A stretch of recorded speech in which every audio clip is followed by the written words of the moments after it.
Okay, from our studios back in Los Angeles and Tampa, this is Green Tag, Theme Park in 30. I'm Philip, and I'm joined, as always, by my delightful co-host, Scott Swenson of Scott Swenson Creative Development. On Green Tag, we look at the top news each week and explain why it matters to industry professionals. And this week, we're going to talk about IAAPA and everything that went on during that really long and tiring but exhilarating grueling week. Yes, that long and grueling week, which I'm glad only happens really once a year. Yes, there are other expos around the world, but this is the granddaddy. This is the big old one, and it's anybody who attended will say pretty much the same thing. It was great to see everybody that they knew in the industry. It was great to make new friends. It was great to take some really cool classes. It was great to see what was on the showroom floor, and their feet hurt, and they need rest. My feet hurt so much. Like at the end, Scott and I got to end the week in our little tradition of going to Celebrates together and hanging out. And that was so fun. But also at the end, I was like, oh, should have brought the cane. I can't walk.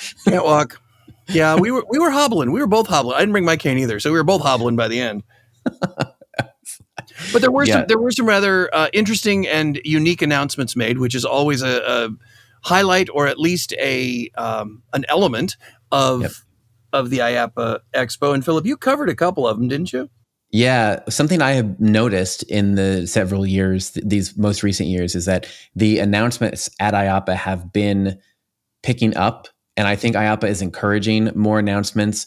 The press conferences they have now span 3 days. And they run the gambit, from everything from products to big announcements, big, coasters and big press. Now they have a press announcement room for some of the larger ones because there could be up to 200 plus people at a announcement, so it can be difficult to hear everything. So IAAPA sent out a little recap afterwards, a press release where they kind of recap the numbers. This year they had 38,520 verified attendees. They had 28,598 qualified buyers. They had spanning 102 countries. They also had 550,000 square feet of exhibit space and more than 1,100 exhibitors. And of course, next year they announced they're going to expand the show floor by 50%. They're adding the West Hall Concourse, Yeah, they're in the West Concourse, so the exhibit space itself is already massive, and I already cannot walk the entire thing. And now they're going to add 50%. And rumor has it what they're going to do is predominantly they're going to move the rides, the ride manufacturers over to the West Hall, and then open up more on the North-South Hall, or it's just called the South Hall, but anyway, the north side of the South Hall. And then the discussion is that they will then move Haunting Grounds, which has been upstairs in the North Concourse lobby. They're going to move that onto the showroom floor, which I think will be a really good move. That's going to be moved. That is confirmed. That's moving to the west side. So because they released the list of. So for those who haven't been to IAAPA, what they do is they split things up into pavilions according to the genre. So I'm always in the show pavilion because we manufacture lighting, and lighting kind of fits into the show production pavilion. So we're in there. We're staying, thankfully, in the South Concourse. But as Scott said, the ride manufacturers and the haunt spaces are going to move to the West Concourse. So I think it's probably good to break it up that way because a lot of people go to see the ride manufacturers. Like that's their destination. So it's good because you'll get traffic over there. But I think haunters are once again going to be pissed because they're going to feel like here we are, the redheaded stepchild put out in the West 40, as the case may be. So and the thing is about Haunting Grounds, the unfortunate thing is because it didn't get the foot traffic the first year, and because it really didn't get the foot traffic this year either. There are vendors who are. I mean, there are multiple haunt vendors who were on the trade show floor and said, "No, I'm not going to the Haunting Grounds. That is bad for my business," and I can totally understand that. So we'll see. We'll see how that ends up working out. Yep, that's exactly what I heard. So I interviewed all of the vendors at the Haunting Grounds, and then I stopped by the vendors that were not on there, and then I interviewed a few people for Attractions Magazine to work on stories for the big announcements, which I can talk a little bit about. But the announcements that IAAPA highlighted in their press release is the SeaWorld unveiling the Vekoma coaster, the Dollywood debuting their new attraction in partnership with Mack Rides, Six Flags over Texas revealing the Tormenta coaster manufactured by the manufacturer Yeah. there. Rocky Mountain Construction announcing a new single rail coaster coming to Family Kingdom Amusement Park, and Zamperla partnering with Morgan's Wonderland on the wings. So those are the ones that they discussed. Who I talked to is SeaWorld and Sally Dark Rides. And the SeaWorld Orlando one, I'm sure everyone has read about it already. It's the SeaQuest that is the inverted indoor coaster that's coming to SeaWorld Orlando. And what I think the only thing that stood out to me about this is a trend I've been noticing more of is just that it's indoors, I think, which is going to be great. And it's, of course, it's the inverted coaster, but it's also like has this like immersive media that everyone keeps slinging about everywhere about how to make their rides immersive. And in the interview, the spokesperson who was the vice president of corporate communications or something or other for United Parks. I'm sorry. Who was it? I think it was Colin. Okay. Might have been. Yeah. A younger fellow, handsome younger gentleman who was very enthusiastic. And he, just kept talking about how you're going to be able to like go into the sea, right? Because it's indoor and you're surrounded by media. So you're like flying, indoors through the sea in this, and they'll be able to also adapt that media so it can change. So this is all the trends I think we've been seeing, like indoors, so it can be more protected from the weather. And then something that is, I guess they're using the word immersive, but I'm not sure that's quite right, but at least it's something where it's more than just a coaster. I think that's also what we're seeing. Like Coaster plus media. Coaster plus media. Or, and in the past announcements we've seen coaster plus something else, but it always got to be like plus something now. It can't just be like, here's a coaster. Right. Well, and that makes sense because people have done coasters. The first thing in my own snarky way, the first thing I think of is, gosh, then what are they going to blame on the next earnings call if everything's going indoors? Exactly. But oh God. In fairness, you can flip that exact same snarkiness and say, well, they're finally, recognizing this is costing us money. We got to move things indoors. So, yeah. Well, while we're on this, let's jump to the Merlin announcement. So, because it's exactly the same. Well, it's not the same thing. It's very similar. So Merlin announced that they are bringing Galacticoaster to both of the Legoland resorts in Florida and California. So to those two. And from the press release, it says the new space-themed experiences represent Merlin's biggest ever single in-park investment in the history of these two locations, with $90 million being spent on these two new attractions. It demonstrates the business's continued commitment to bringing Lego brand to life.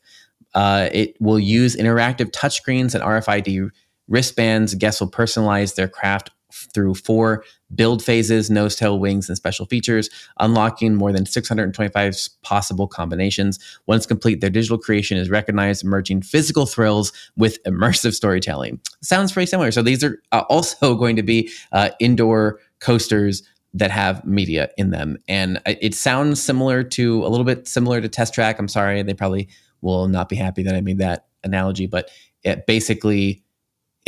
looking at the videos in the press kit, the kids can customize their vehicle like a Lego. They're building a Lego spaceship. And then when in the launch phase, they get to see, you get to see your ship in the launch phase. And then after you launch, it feels like it's a regular coaster, dark coaster at that point. Yeah, this is something that has been going around. The idea of giving children the opportunity to create their own vehicle or their own space vehicle. First of all, it's 100% on brand for Lego. Because they always say we're not about the bricks, we're about the creativity, we're about the imagination, and in many of their attractions and many of their rides in the theme parks, they definitely are. It's very clear. A similar attraction that opened 1 or 2 years ago at Space Center Houston is a similar kind of thing where children get the opportunity to, on paper, color the outline of a specific spacecraft and a spacecraft designed to do a specific thing. It is then scanned in. They launch their spacecraft, and then they can watch it on a giant screen and track it like they do at Mission Control, and see it fly. And it's their colors and their design flying across a humongous screen. So this idea of giving the kids the opportunity to create their ride vehicle or create their part of their environment, I think is really cool. And it's something that is, as you say, is very much a trend. Yep.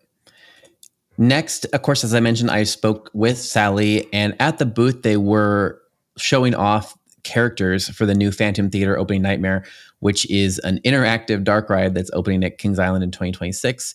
And I spoke with Lauren a little bit about the ride, and the biggest takeaways is, of course, it's playing in the history of that park. It was a ride that it come back and forth, and so they're it's important for the people that go there, the locals, about to have this in. But it also has a lot of animatronics, and it also has a lot of that interactive gameplay because you're using flashlights to scare off ghosts in the environment. So it is interactive, and it's spooky, and it's fun. And the characters, as always, look incredible. It's so funny. I was going to ask how many times did they use the word interactive in your interview? Mm-hmm. But I mean, that is the buzzword.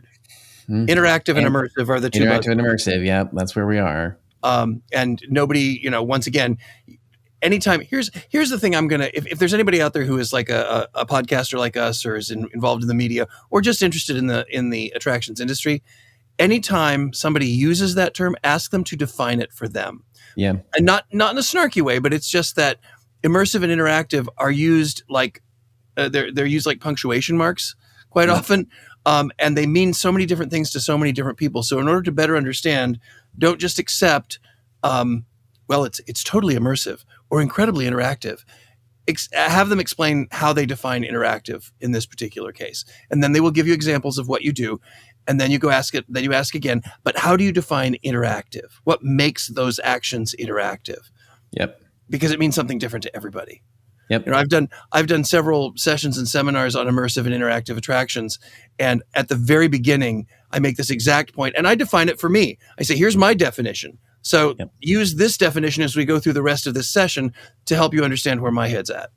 Yeah. So I agree with that totally. I get down rabbit holes sometimes with people about that as well, but especially with the immersive thing, because I think, as we've talked about, like, there's a difference between just having a thematic environment, and actual immersive content, right? And I think that's where some of these fall apart. Like, I think for me, immersive elements mean that it checks all the boxes. Actually, that you have a role to play, and the role that you play can impact and change the outcome. Precisely. And also everything follows a story, XYZ. And in the case of these two, dark coasters, they are not immersive. I would say they are themed environments that follow a story, but you're not playing a role that's going to change anything. You're in there. And in the same with this dark ride, she didn't use interactive in this, or immersive.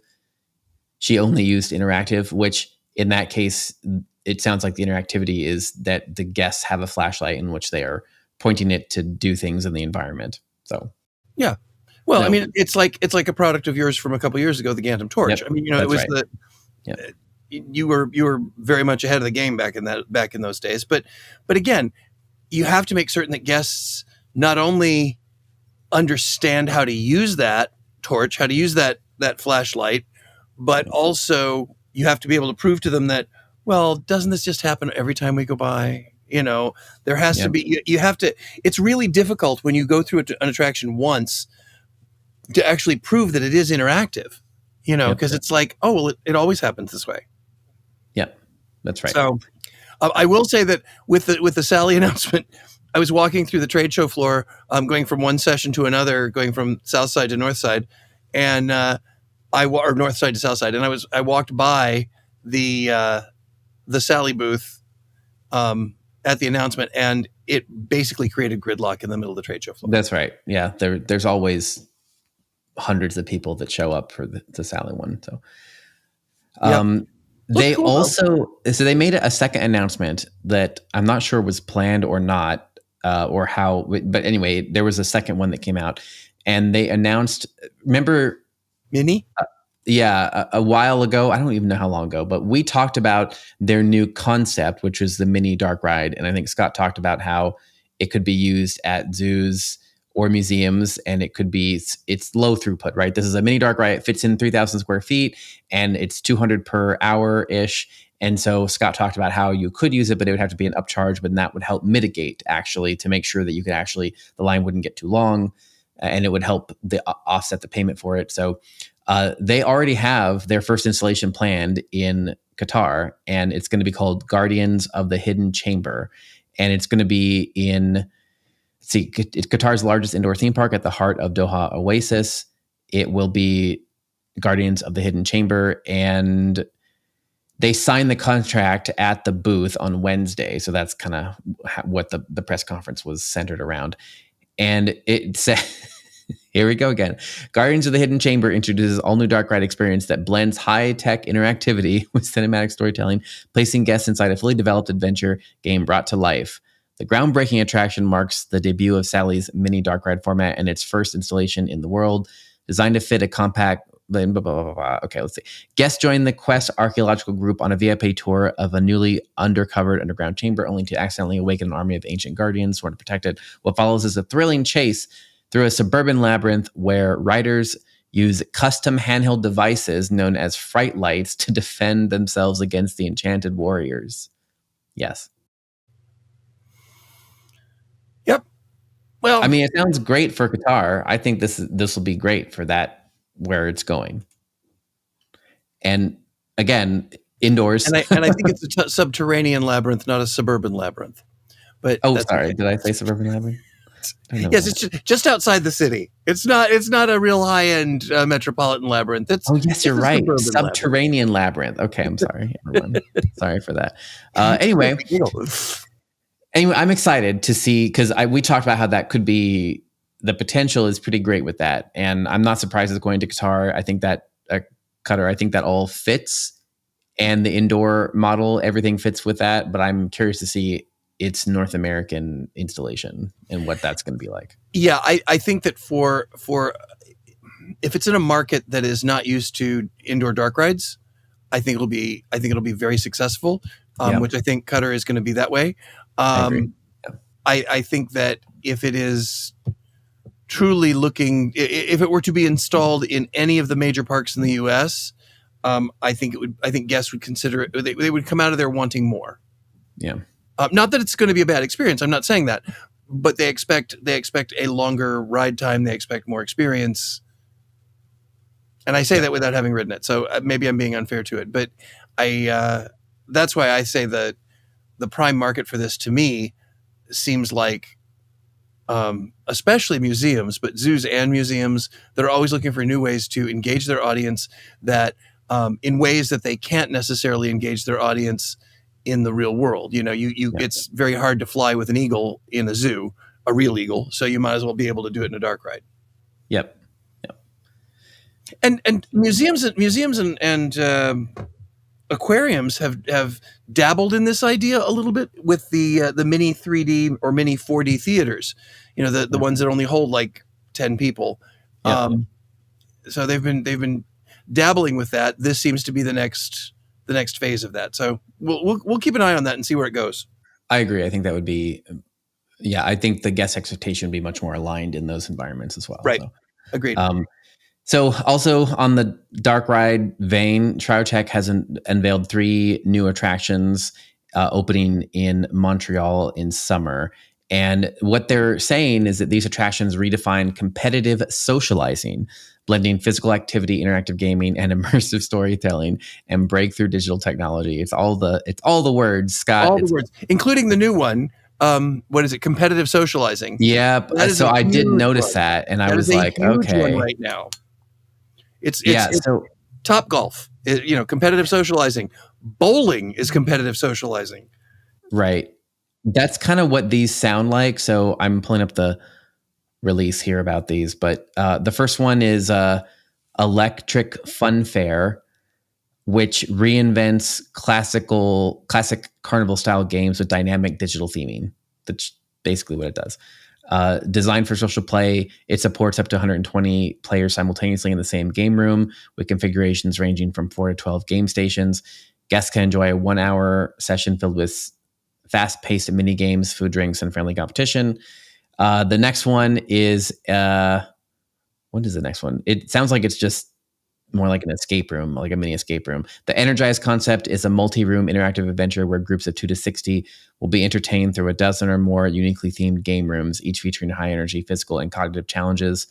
A key innovation is the integrated narrative delivered through large format screens in every room, guiding players through a story that evolves as they progress. And finally, they have Crazy Carts, which is augmented karting that fits any building. I'm not going to read any more about that because that's basically what it is. And I think we've all seen that before. So, yeah. Again, though, if we look at these, I feel like they still fit what we're talking about in some of the trends, like indoor stuff. Also, this is kind of, to me, this seems more of the value trend we've talked about a lot previously. And also, at least the trend that all these places have, which is the ability to change the media and to have that kind of that cycling of the media. How how effective that is might to be determined. I'm not at all sure. I feel like a lot of guests have media fatigue at this point, but I was going to say the same thing. I think that short term these are going to be very popular because it sounds cool, and it's. Remember when I have said in the past that I thought VR was dead? This is kind of proving that because. Well, now it's AR. Now they're like VR is dead, but AR is where we're really, because I see AR even or Verse mixed reality. in the hunting Mixed ground. reality is the other one too, because mixed reality. The thing about VR, which I said, have said multiple times, way too many times, have pissed off a lot of VR people. But the reason I have said VR is either dead or dying is because VR takes your friends out of the equation. Yep. You can't see the person next to you. And if you do, they're an avatar, so they could be anybody. They're not your friend. With AR, you can still see the real environment around you, and with mixed reality, that's the same thing. And then you can put the VR stuff over it. So there's a bunch of different versions here. But like even the mini dark rides, the mini dark rides, yes, they are media heavy, but they don't take you out of the real world. Right. Right. I mean, even like the vast majority of the flight simulator attractions at Epic Universe, for example, those are very heavily media based, but they do overlays of reality in front of it and try to make the media look like the real pieces. I mean, it's interesting because they're really trying to blur that line. It used to be that it was like they would use either film or film, video, or digital. It's hard to even call it video now because it's like it's such a digital hybrid that takes you into 120K. I know that's not really a thing, but it's one of those situations where now they're instead of trying to make the video look like perfect video, they're now trying to make the video look like the reality that's next to it. So it's really hard to tell the difference. Yeah. It's blurring that line. Yeah. But it's still something you can actually see. That's as opposed to that you have to go into a non-real environment of wearing goggles. That's right. Yeah. So I agree with you. I think we'll just have to see. I mean, we also saw that it wasn't in this announcement, but the Verse people in the haunting grounds, they're the same thing. You put on AR glasses and they were like, well, you can still hang out with your friends and still play the things with them. And it's just, augmented. And I'm like, meh. I mean, well, we'll see. Last announcement here that I got sent that I thought was interesting is the Roller, which is a all-in-one venue management platform. They released two things. So first is they sent out their 2026 attractions industry benchmark report, but they also announced a AI assistant basically called Roller IQ. And I thought this was interesting because it says that basically if you're a customer with them, then what this does, it provides instant in-platform comparisons against industry benchmarks. So then you can see in real time how your venue performance aligns with competitors and peers. And I thought that was interesting. I mean, I don't know how, again, it's one of those things where I'd be interested to talk to somebody who's actually using it and see what the reality is. But I like the idea of you have basically performance metrics that you can watch in real time. So you would kind of know like KPIs, right? I mean, we're all supposed to have KPIs in our business, but a lot of times. Well, you still have KPIs. What this does though is, as I understand it, is it actually gives you real-time comparisons to where the trends are in the rest of the industry. The only thing I'm concerned about this, or not concerned, the only question I have, because I'm with you, Philip. I think this sounds like a great theory. I would love to really talk to somebody who's using it, because if you sign up for this, aren't you then in essence opening your information up to the rest of the people using this platform in order to make those comparisons? So therefore, are you losing any privacy in doing it? And that I don't know the answer to. Yeah. It's just like the more you put into AI, the more you realize, gosh, you know what? This is now out there and other people can use it. That's from an artist standpoint. But it's one of those situations where I'm like, this is really cool. I see all the advantages of it, but are there disadvantages in the fact that you are now weakening your position or weakening your uniqueness in the industry because now all of your information is now out there as well? I'm assuming it's being put together and giving you an amalgam as opposed to a specific. But still, that doesn't mean that information is not out there. That doesn't mean that someone outside your company has access to it. I didn't think of that.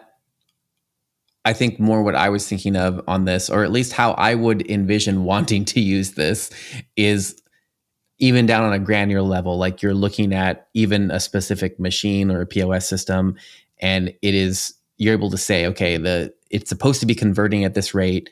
It's not converting. So then it's that, how can we take this and turn it into action? So if there is a way, or like if that through line could be solved, I think that would be incredible, because it would be an incredible unlock to be like, these machines or these FMB or these ticket styles, these things are performing under benchmark. And now let's try and solve why to get them up to benchmark. It could be a really good way of really narrowing in operationally on like, these are some weak points, like a good place to start. Like these are some weak points. But then the question is it going to tell you why? Probably not. It's probably just going to say that these are under, it's probably just going to say these are off, so you don't actually know why. So is it that, your menu's not attractive? Is the price point too high? What is the thing? But I think that would be an incredible unlock if there were a way to help, a park, anybody hone in on these items. But just so, as I mentioned, these are separate announcements. One was the report, and then one was the AI thing. The report was interesting because in it there was some interesting takeaways. The biggest surprise to me overall was just the mobile domination, and you can see it through multiple sections of there. So I kind of combine them into one. But basically, 84% of online bookings are now made on mobile devices. Guests are almost 5.5 times more likely to book on a mobile than a desktop. Mobile food and beverage orders are 3.5 times larger than POS orders and represent now 10% of F&B revenue, which is up 7.5% from last year. Online checkouts also generate higher spend. Online bookings drive 45% of revenue, despite representing just 33% of total bookings. That stuff is crazy to me, or not crazy, but it's just how much it's diverging. Also, the digital payments yielding higher transaction values, like that all stuff, how much that converging is interesting. The party thing is also interesting because it says buried in here was that venues offering parties saw 40% repeat rate versus 25% of venues without. And it just got me thinking about those little tweaks, like making sure that you're designing. We talked about this before, and I talked about this for content creation, where I'm like, you should be designing for the smallest screen. And I also think you can look at in operations. You should be designing your operations to make sure that they can be accessed via the smallest screen. And then on the data here about the parties, that's just something where it's like a best practice thing. Like if you have an FEC or you have any venue, do you have an option for a party for that? So, yeah. Yep. Well, that's all the news. It's not all the news. It's not all the news for IAAPA, but it's certainly the news that was on top line. What we're going to talk about in Unhinged this week is our personal experiences. I taught 6 different sessions. Philip and I taught one together, which is I think the first time, isn't it? Mm-hmm. The first time we've done one together. Which had its ups and downs. And we will, because we can get behind the paywall, we will tell you exactly what the ups were and what the downs were. And we hope that that all of you will join us. If you are Unhinged subscribers, great, you can come and join us. I have heard from somebody, I did hear from some folks at Expo that they are actually getting Unhinged before they get the regular show. So if you've already heard that, great, you know what we're talking about.